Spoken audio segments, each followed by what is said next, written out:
Hey guys, Beau here, and I got my hands on Google's latest venture into wearable tech, Google Glass. Now this is the Explorer Edition, which is the latest and greatest version to be released to invitees, and it's also the latest version that will give us the best idea as to what we should expect the final version to resemble when it's released to the public in the next year or so. So if we go ahead and get started with this unboxing by taking a look at the outside of the box, you'll see both the minimalistic Google Glass box itself, along with the shades that are also included with Glass. But if we put the shades off to the side and focus on the Google Glass box itself, I can already tell that what lies in this box is a very premium device, as the box itself seems to be crafted with a durable cardboard that has a very unusual soft touch feel to it. It's almost like it resembles a texture much like the back of Google's Nexus devices, which for a box is a little strange, but it's definitely pleasant to touch. But if we slide off the top of the box to reveal what lies underneath, we'll see the incredibly sleek and unbelievably futuristic device that is Google Glass. Now this device, as you can see, is very unique in that it has a glass prism that holds the transparent display, along with having a camera and a bone conduction speaker located on the back left-hand side. But before I get too carried away, we still have some more goodies in the box, so if we put Glass off to the side for a sec and lift up that paper back that Glass was sitting on, we'll find the included hard case that we'll use to store Glass when you're not using them. Although just by first impressions, the Google Glass equipment doesn't really seem like it's going to be really durable enough to protect Glass, which is kind of a bummer considering it's supposed to be protecting a $1,500 piece of equipment.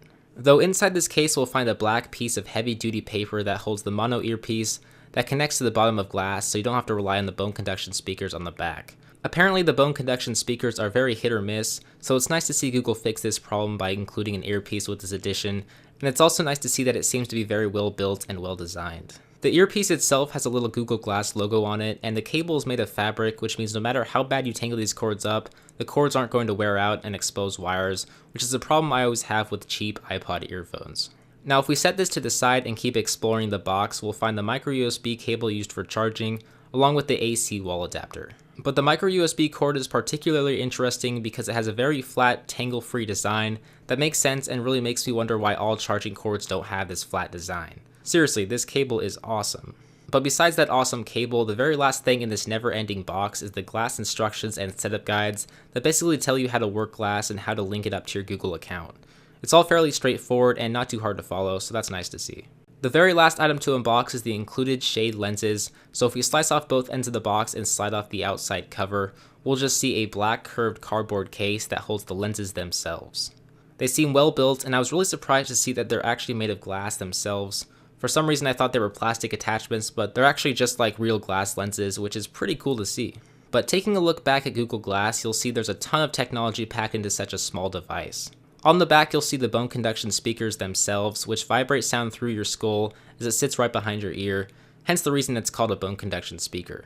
Behind that you'll see the touchpad that stretches almost the entire length of one of the sides and is used to navigate Glass along with all the notification tiles associated with Glass. On the front you'll also find the 5 megapixel camera along with the one-of-a-kind glass prism that holds the projected screen. But as far as physical buttons go, there's really not much here as there's just a Glass on and off button on the inside back by the bone conduction speaker, and then there's one little button on the inside flap of the touchpad that will be used to pair Glass with other devices, and then finally there's a dedicated camera shutter button up on top so you can easily press it to take a picture or record a video, so it looks like inconspicuous picture taking is definitely still present in this version of Google Glass. But as for the rest of Glass, you'll just find the adjustable nose pieces along with the thin metal wire, and that's basically what makes up Google Glass.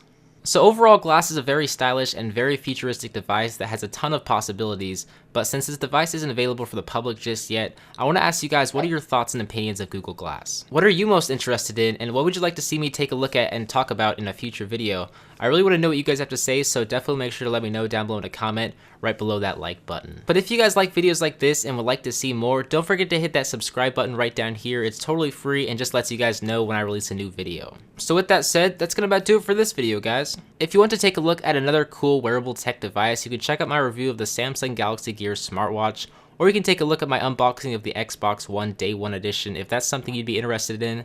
But as always guys, I'm Beau from How To and More. Thanks for watching.